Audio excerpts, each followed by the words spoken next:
in the reports and stuff, it talks about Interstate 39/9 in Avalon Road, and it also talks about the 171 mark. So I put in the two and tried to see whatever I can come up with, in Janesville, because of course I'm not familiar with that area. But I found out that these two marks are 7 miles apart. Then we also have that one statement in the report saying that the police had contacted Christopher's mother, Miss Tammy, and informs her that they did, make contact with him and picked him up.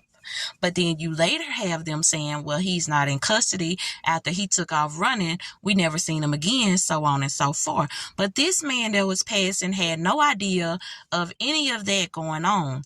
And it was confusing me because I was saying that if it was close to where Christopher's car had stopped and, he had to pull over due to the wheel coming off, the officer pulled up behind him and they were both, on the road and everything. So I was like, well, when, why didn't he see all of that?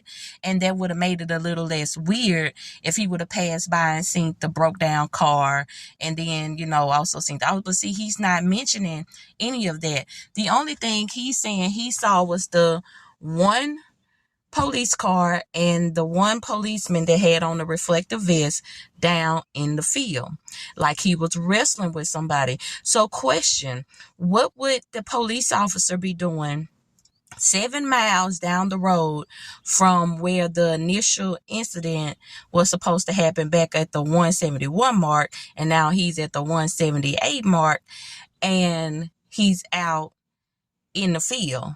So what did he see, first of all, to make him get out of the car to run into the field or to go into the field? Secondly, why was he down on the ground? Thirdly, why would the guy say it looked like he was wrestling with somebody? And to me, yes, that is weird. Now, is this the contact that they were initially talking about when they was saying that they had picked him up? And if so, then what happened to Christopher after this point? How can we go about finding out who was the caller that made that call to ask more questions, basically interview him to get more detail of what he saw that night? And more so ever, what time did he see this happening?